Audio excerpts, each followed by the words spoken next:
하나님을 믿기 전에 또 믿고 나서 문득 이런 생각이 들 때가 있습니다. 하나님은 어떻게 이 지구상의 수십억 명의 사람들과 한 사람 한 사람 관심을 가지며 관계성을 가지고 나아갈 수 있단 말인가? 이것이 가능한 것인가? 마치 이런 생각을 아무도 해보신 적이 없는 그런 표정이신데, 이런 생각을 할 수 있습니다. 가정을 해보면. 근데 이런 생각을 할 때 어떠한 부분의 생각으로 이러한 생각을 하는 것인가? 우리가 생각해 보면 우리 인간의 시각으로 하나님이라는 존재를 생각하기 때문에 이러한 생각을 할 수 있죠. 접근 방법이 이게 잘못된 부분입니다. 하나님은 우리의 비교 대상이 아니라는 거죠. 우리보다 더 크고 더 위대하고, 물론 그렇게 할 수 있지만 우리가 그 모든 것을 다 측량하고 헤아릴 수 없는 존재가 하나님이십니다. 하나님은 시간과 공간을 창조하신 분입니다. 우리는 그 시간과 공간 안에 살고 있지만 하나님은 그것을 창조하시고 세상을 다스리시고 이끌어 가시는 분이십니다. 하나님은 인간과 1대1의 관계를 계속해서 가지고 나아가십니다. 그 위대하신 하나님의 그 품성의 가장 중요한 부분이 하나님은 사랑이시기 때문입니다. 하나님은 그냥 이 우주를 만들어 놓고 자연을 만들어 놓고 그냥 알아서 흘러가지가 아니라 인간과 인간과의 관계성에서 1대1에서 무언가를 함께 나누며 또 주고 이걸 누리도록 하시는 분이 바로 하나님이십니다. 그 1대1 관계는 우리가 마지막까지, 그리고 그 마지막에 다다르면 그 관계가 완전한 관계로 드러나게 되는 것, 여기에 하나님께서 주시는 놀라운 은혜가 믿는 자들에게 있다는 거죠. 사람들이 주변에서 물어볼 수 있습니다. 너는 왜 교회를 가느냐? 왜 하나님을 믿느냐? 왜 성경을 읽느냐? 그럴 때 뭐라고 말을 하겠습니까? 천국 가기 위해서. 물론 이 말은 맞는 말입니다. 우리가 최종적으로 천국에 가고 또 그것을 통해서 영원한 하나님과 함께 영원한 나라에서 누리는 것이 많습니다. 그것이 맞는 말입니다. 그런데 그 천국 가는 그 결과가 하나님이 궁극적으로 우리 믿는 사람들에게 주시고자 하는 귀한 그 선물인데, 그것을 이 땅에서도 우리에게 충분히 그것을 맛볼 수 있도록 하나님은 허락하신다는 것입니다. 그것이 하나님과의 1대1의 관계성 속에서 이루어지게 됩니다.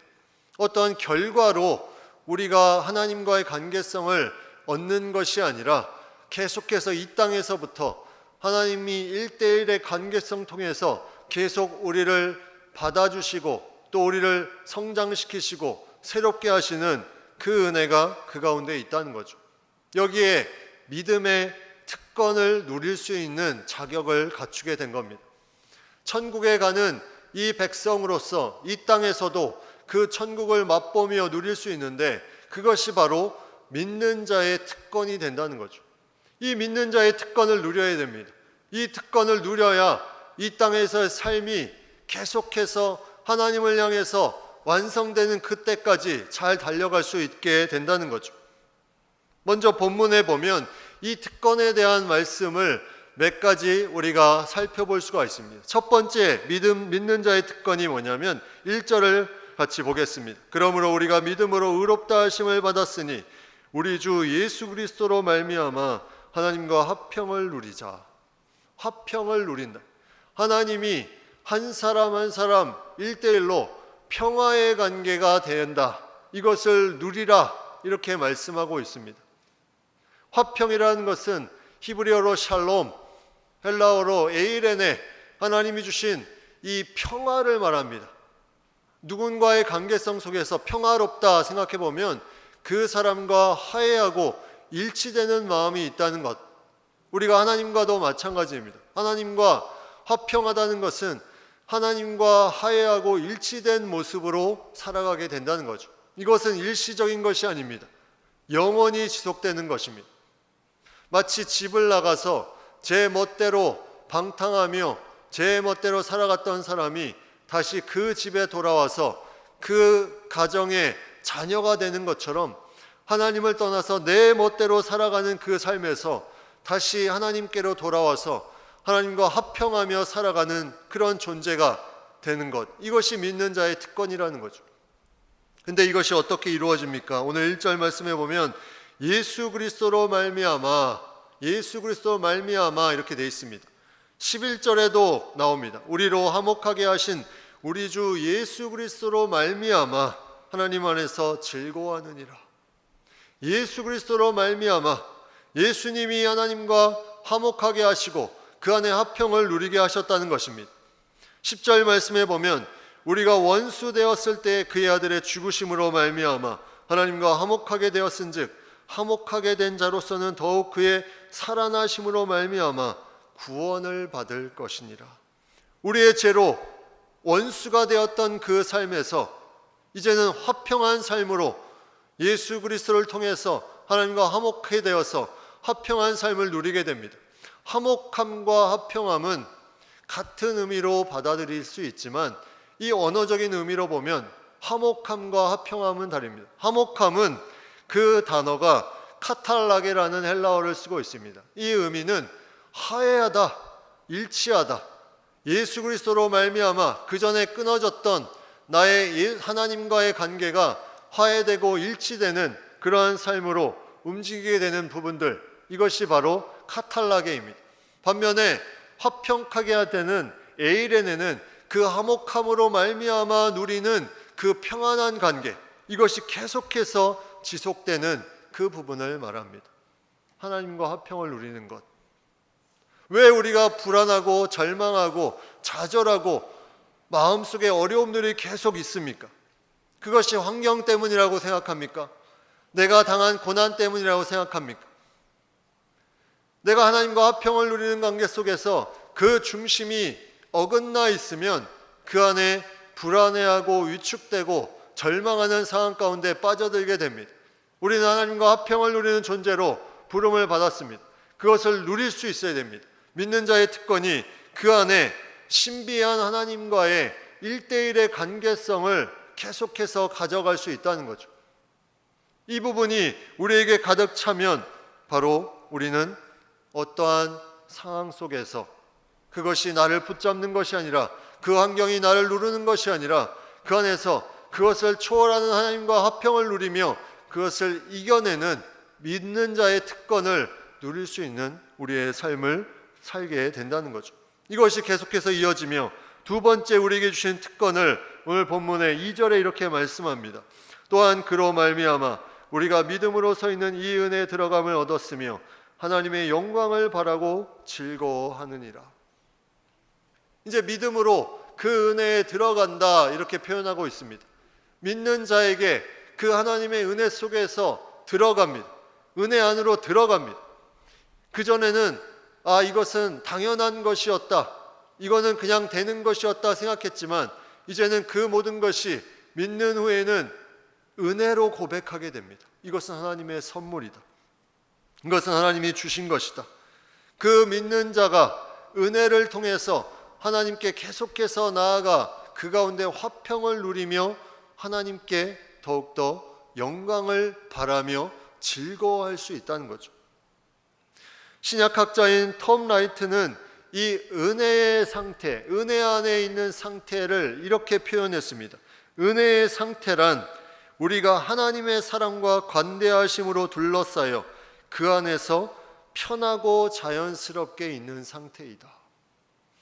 내가 어떤 사람과 만나면 편하고 자연스러워질 수 있습니다. 하나님 안에서 은혜의 상태란 하나님의 사랑과 관대하심으로 말미암아 그 안에 편하고 자연스러운 상태가 은혜의 상태라는 거죠. 이것은 어색한 것이 아닙니다. 자연스러운 것입니다. 그리고 이건 불편한 것이 아닙니다. 편한 것입니다.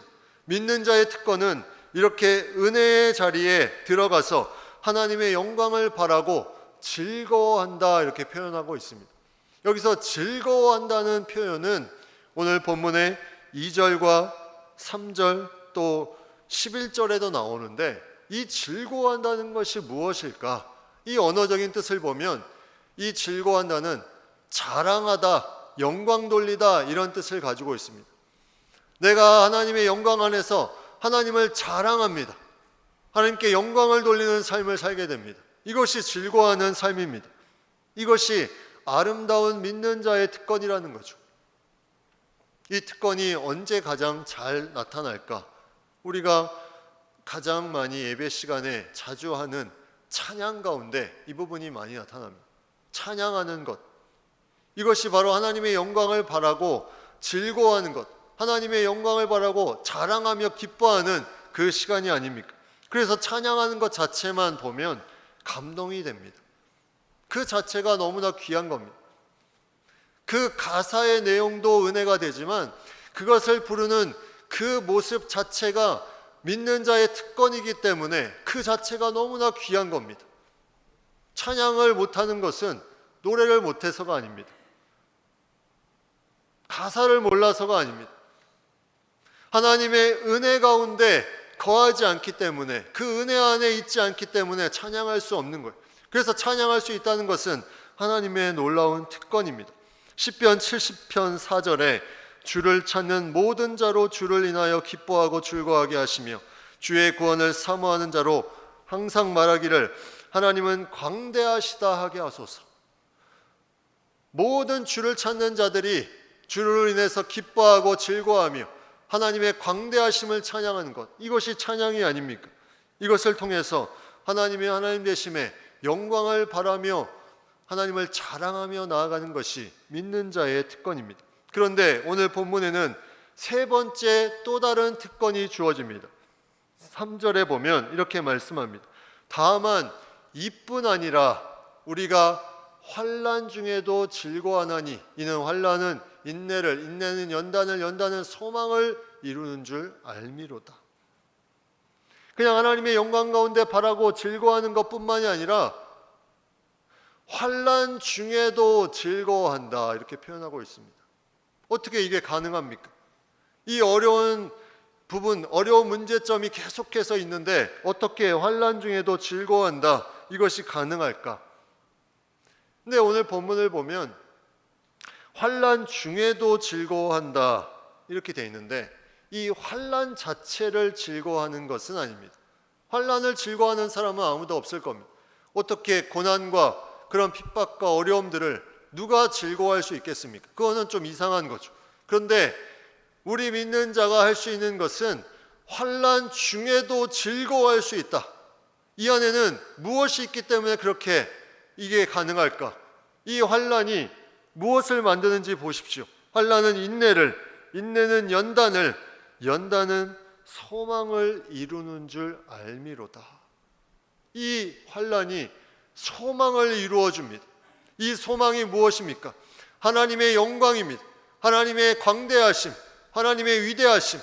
이 환난이 그냥 고난이 아니라, 그냥 아픔이 아니라 이것을 통해서 하나님을 믿는 자녀에게 주시는 하나님의 뜻이 있음을 분명히 믿는 그 소망, 이것이 점점 견고해진다. 그것을 통해서 환난 중에도 이제는 즐거워할 수 있다는 거죠. 환난 중에도 즐거워할 수 있다. 환난 중에도 하나님을 자랑할 수 있습니다.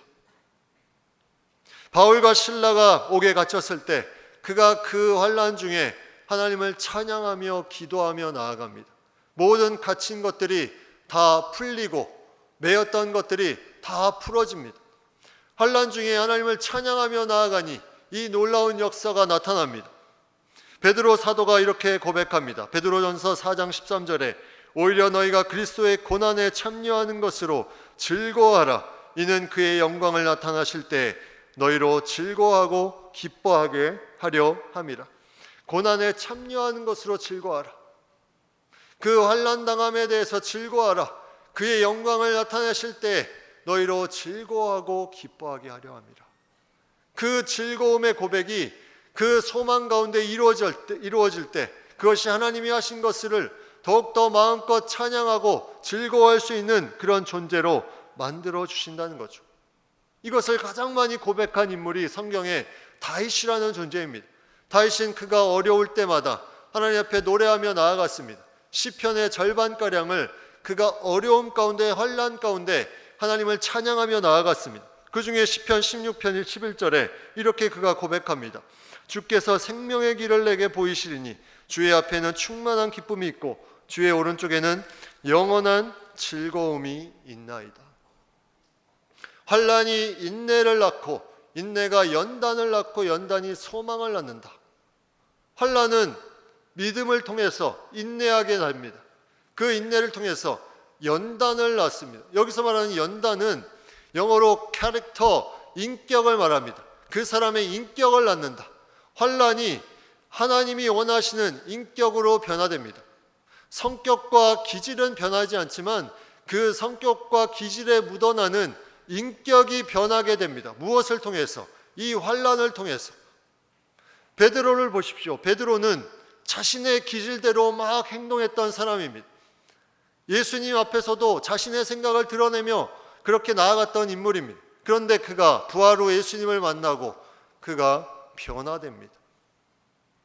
그가 받는 환난을 통해서 그가 계속해서 예수님에 대한 그런 잘못된 그런 부분들을 통해서 겪는 어려움들과 또 자신이 복음을 전하면서 받는 환난을 통해서 계속해서 깎여 나아가서 이제는 어디든지 가는, 이방인이 불러도 가게 되는 그런 베드로의 자신의 생각을 다 버리는 인격의 성숙함을 이루어가는 그 삶의 모습을 우리가 말씀 가운데 보게 됩니다.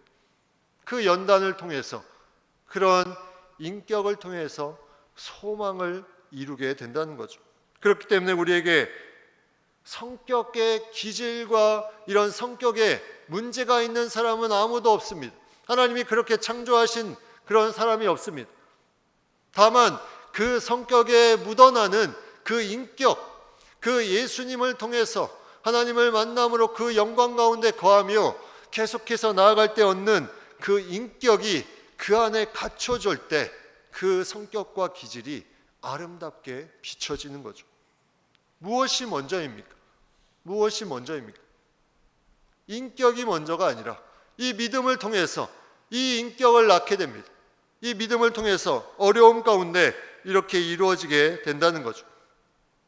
하나님을 믿는 자들이 이 인격까지도 변화되면서 그가 온전한 소망의 풍성함에 거하게 됩니다.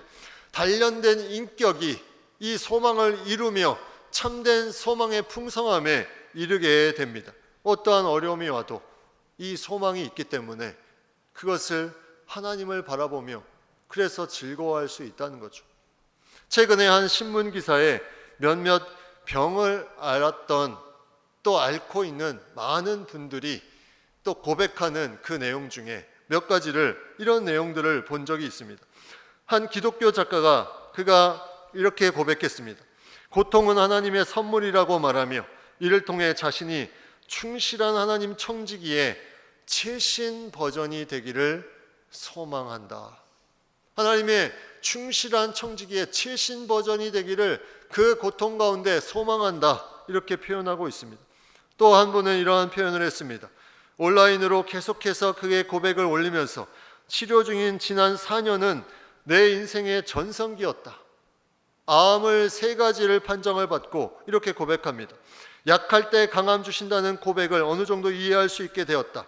하나님은 슬픔, 아픔, 고통, 괴로움, 우울하게 하는 것들을 주신 것이 아니라 그 고난 속에서 우리를 건져내고 생명과 기쁨, 평안을 주시는 분이시다. 또 한 분은 이렇게 고백합니다. 어떤 일이 닥쳐도 하나님께 영광을 돌리는 소망을 위해 기도하며 과장처럼 들릴지 모르지만 아내와 나는 암 진단을 받기 전에 기도 생활과 영적인 삶으로 결코 돌아가고 싶지 않다. 암에 같이 아내와 함께 걸렸지만 그 전으로 돌아가고 싶지 않다. 환난 중에 소망의 풍성함이 거기에 임하니 이 놀라운 고백들이 계속해서 나오게 됩니다. 가끔가다 성도님들이 찾아오는 경우가 있습니다. 몸의 병을 통해서 또 마음의 아픔을 통해서 찾아올 때 함께 같은 마음으로 기도하며 나누는 시간을 갖게 됩니다. 근데 그 모습을 보면 그 얼굴에 절망적인 모습보다는 오히려 그 안에 소망적인 모습이 더 많이 비춰지는 것입니다. 그것이 믿는 자의 특권으로 다가오니 그것이 너무나 은혜가 됩니다. 정말 환난과 어려움, 그 세상에서 겪어보지 않았던 그런 어려움들을 겪지만 그 안에 하나님의 소망을 두고 나아갈 수 있는 그런 부분들, 바로 믿는 자의 특권으로 환난 중에도 즐거워한다. 오늘 5절 말씀에 보면 그 소망이 우리를 부끄럽게 하지 아니한다고 말씀하고 있습니다. 그 소망이 우리를 부끄럽게 하지 아니할 것이다. 하나님의 놀라운 사랑, 1대1로 만나주시는 이 사랑, 성령께서 함께 해주시는 이 놀라운 은혜, 이 가운데 우리가 1대1로 하나님과 만남 통해서 그 가운데 소망을 갖게 되면 이 소망이 우리를 실망시키지 않을 것이다. 이것이 넘치는 하나님의 믿는 자의 특권으로 고백되어집니다. 이 소망이 있다는 것이 참 신앙이라는 거죠. 내 안에 이런 소망이 없다면 우리는 다시 한번 돌아봐야 됩니다. 내 환난 가운데 이 소망의 풍성함이 더 넘쳐나는 것, 이것이 바로 믿는 자의 특권이라는 거죠. 히브리서 6장 11절 12절 우리가 간절히 원하는 것은 너희 각 사람이 동일한 부지런함을 나타내어 끝까지 소망의 풍성함에 이르러 게으르지 아니하고 믿음과 오래 참음으로 말미암아 약속들을 기업으로 받는 자들을 본받는 자 되게 하려는 것이라. 우리가 소망의 풍성함을 가지고 나아갈 때 환난 중에도 즐거워할 수 있습니다. 이것이 왜 가능합니까? 예수 그리스도가 하나님과 화목하게 하심으로 말미암아 그 안에 화평을 누리는 존재가 되었기 때문에 이것이 가능한 것입니다. 우리는 이 놀라운 믿는 자의 특권을 가짐에도 우리는 그 안에서 어떠한 삶의 모습을 가지고 있는지 우리가 한번 생각해 볼 필요가 있습니다. 내가 이 놀라운 특권을 가지고 있는데 우리가 계속해서 절망하고 위축되고 불안해한다면 그 안에 믿는 자로서의 특권을 제대로 누리는 삶을 살지 못하고 있음을 우리는 생각해 봐야 할 것입니다. 하나님의 영광을 바라고 또 그 안에 화평함을 누리고 계속해서 환난 중에도 즐거워하며 소망 가운데 이 소망이 풍성해지는 이 놀라운 믿는 자의 특권, 이것이 지금은 희미할 수 있습니다. 지금은 약하게 보일 수 있습니다. 그러나 이것이 마지막까지 이 완전함에 이를 때까지 점점 진하게 강하게 다가오는 것, 이것이 믿는 자의 특권입니다. 고린도전서 13장 12절에 우리가 지금은 거울로 보는 것 같이 희미하나 그때에는 얼굴과 얼굴을 대하여 볼 것이요 지금은 내가 부분적으로 하나 그때에는 주께서 나를 아신 것 같이 내가 온전히 알리라. 여러분, 이 말씀을 통해서 우리가 지금 연약하고 희미하게 보일지라도 그 믿음을 강하게 붙잡으십시오. 그 믿음의 특권을 누리며 나아가십시오. 하나님과 화평하며 하나님께 영광을 바라며 즐거워하고 환난 중에도 즐거워하십시오. 이것이 마지막 때에 완성됩니다. 이 완성되는 모습을 우리가 영상으로 이 1대1의 사랑이 어떻게 이루어지는지 한번 마지막 영상으로 같이 나누겠습니다.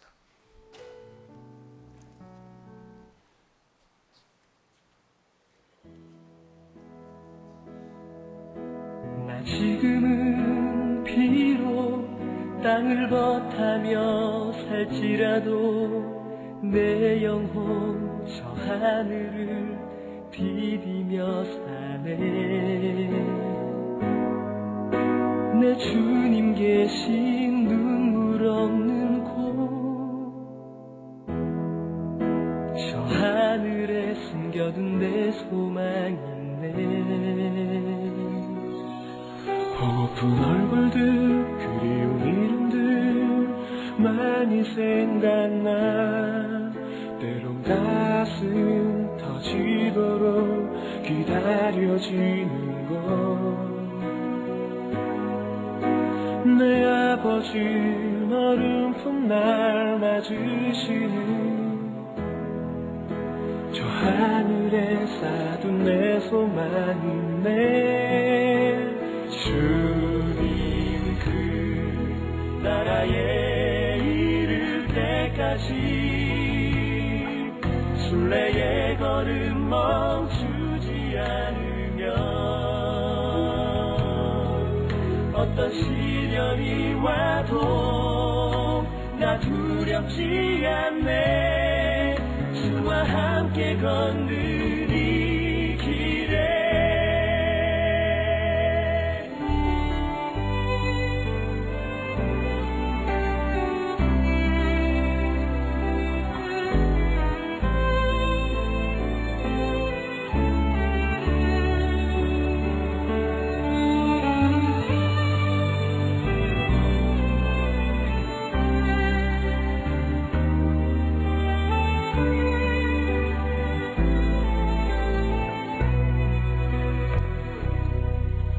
나 지금은 비록 땅을 버타며 살지라도 내 영혼 저 하늘을 디디며 사네. 내 주님 계신 눈물 없는 곳 저 하늘에 숨겨둔 내 소망이네.